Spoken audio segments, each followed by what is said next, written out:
should I do?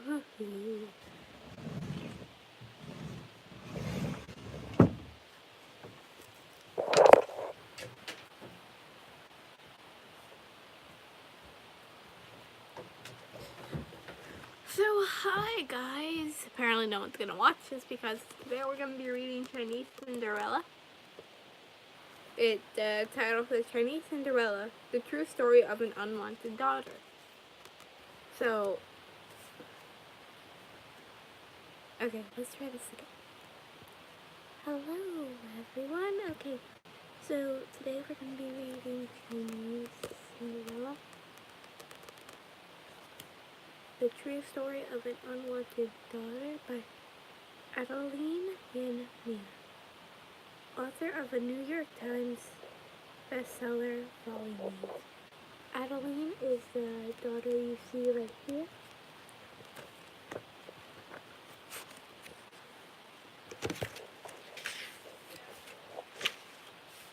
To all unwanted children, I have always cherished the dream creating something unique and embarrassable, so that the past should not fade away. However, I know one day I shall die and vanish into the void, but I hope my personal memories, film, my writing, perhaps others who are also unwanted children may see them 100 years from now. To be encountered age, I imagine them opening the pages of my book, meeting me as a 10-year-old in Shanghai, without actually having left their own homes, in Sydney, Tokyo, London, Hong Kong, or Los Angeles, and I shall welcome each and every one of them with a smile and say, "How splendid of you to visit me. Come in and let me share with you my story, because I understand only too well the rattling in your heart and what's going on for you." There are 22 chapters. Chinese is a pretty cool language. Every word is in a different picture, and it also has to be memorized separately. There is no alphabet and no connection between the written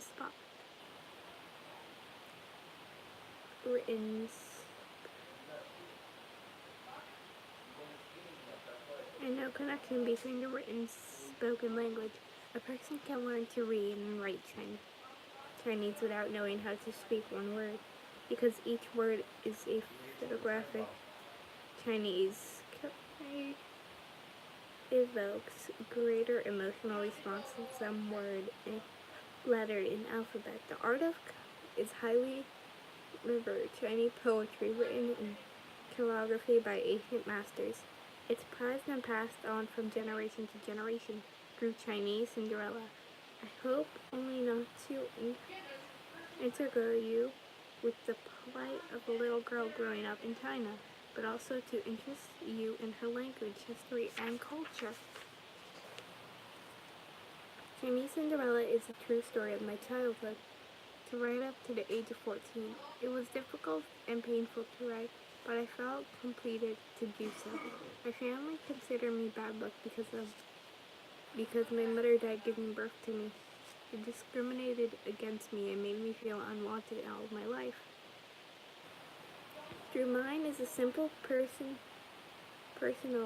tale of this journey of an unwanted little Chinese girl growing up in Chongqing in Hong Kong. Please do not underestimate the power of such stories in one way or another.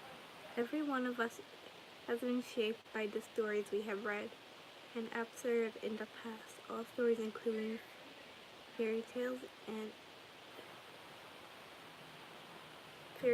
present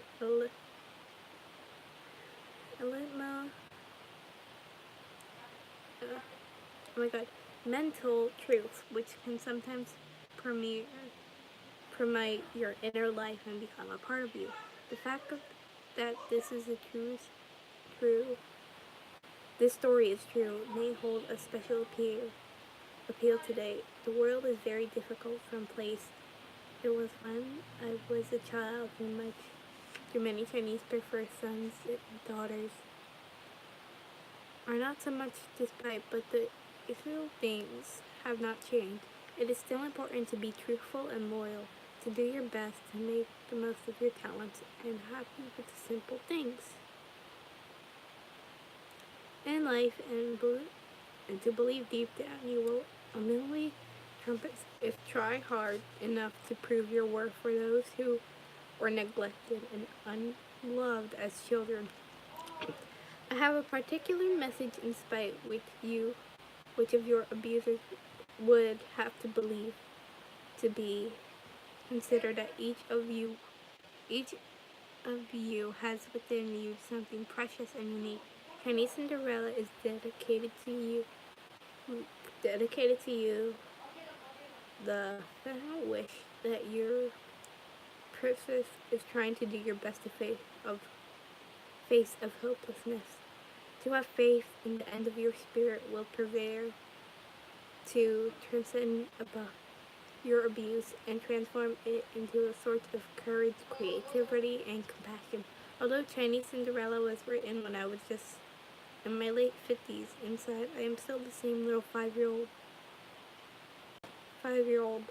yearning for the love of my parents. Mother Teresa once said, "Loneliness and the feeling of being unwanted are the greatest propensity to do this." I add, please believe that one single positive dream is more important than a thousand negative realities. Names. In Chinese family, a is called by many names. My father's name is Yan, and this is how you write it in Chinese. My siblings and I interact his surname. Chinese surnames come at the beginning of a person's name. At birth, the baby is given a name by his or her parents. My given name was Junling, since my surname came from my first Chinese name is Yin Juling. At home, a child is called by a dependent on the order of his or her birth. The oldest daughter is called Big Sister. The second daughter is called Second Sister, and so on. There are separated Chinese words for older sister, Ji, and younger sister, Mi. Older brother, Ji, and younger brother, Di, which is D. Since I was fifth child in my family, my name was fifth younger sister, Wu Ming. However, my younger siblings call me Wu Ji, which means fifth older sister.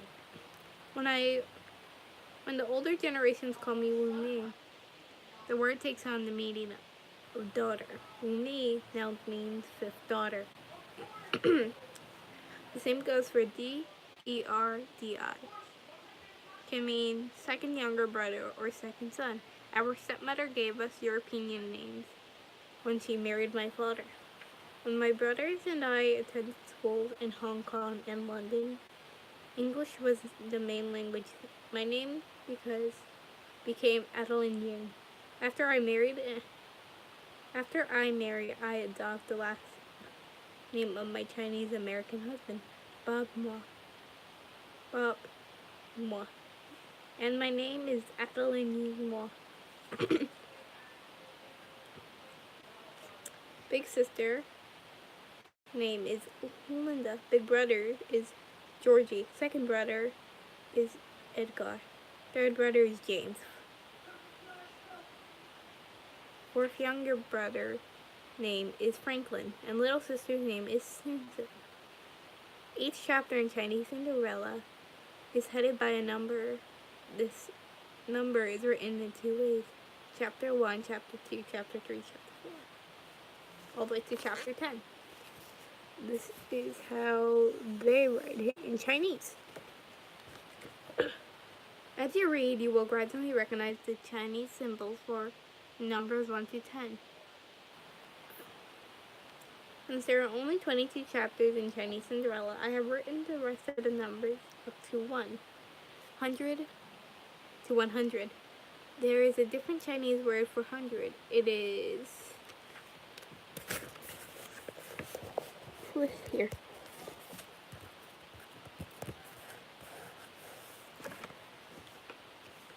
Dirty is... yeah. So here's the rest of my numbers.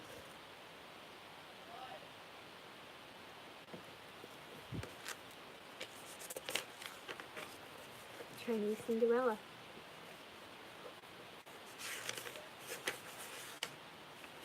Top of the class. Chapter 1. Autumn 1941. As soon as I got home from school, Aunt Baba noticed the silver medal dangling from my left breast pocket of my uniform.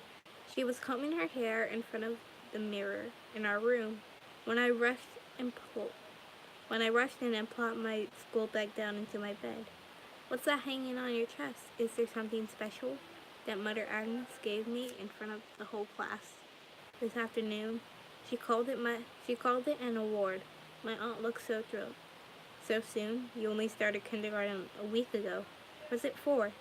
"It's for leading my class this week." When Mother Agnes pinned it on my dress, she said I could wear it for 7 days. Here, the certificate goes with it.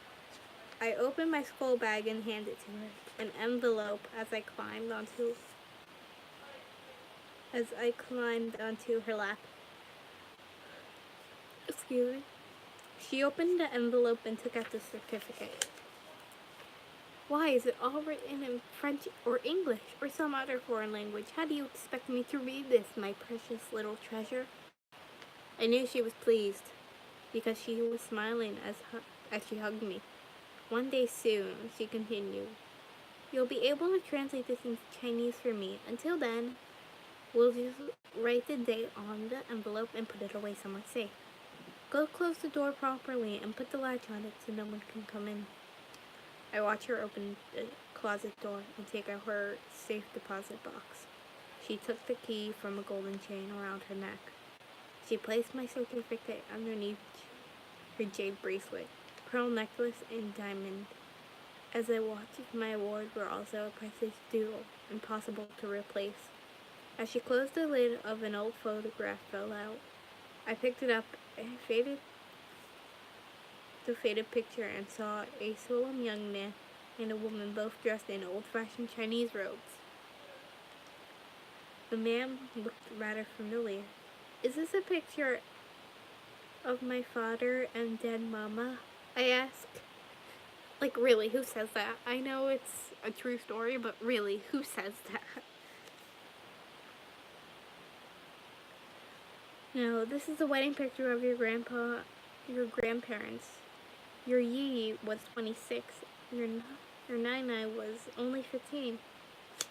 She quickly took the photo from me and locked it in her box. "Do you have a picture of my dead mama?" She avoided my eyes.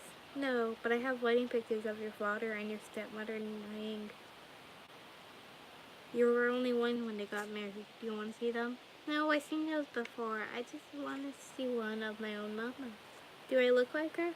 Aunt Baba did not reply, but busied herself with putting the safe deposit box back into her closet. After a while I said, "When did my mama die?"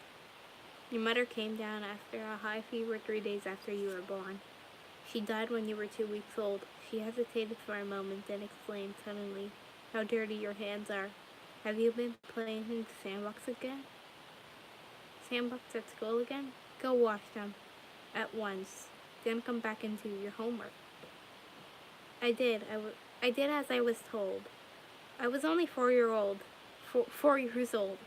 I understood I should not ask Aunt Baba too many questions about my dead mama. Big sister once told me Aunt Baba and Mama used to be best friends a long time ago. They worked together in a bank in Shanghai, owned by our grand aunt, the youngest sister of grandfather.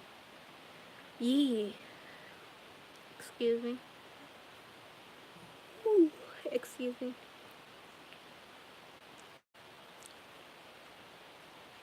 But then Mama died giving birth to you. If you had not been born, Mama would still be alive. She died because of you. Your bad luck.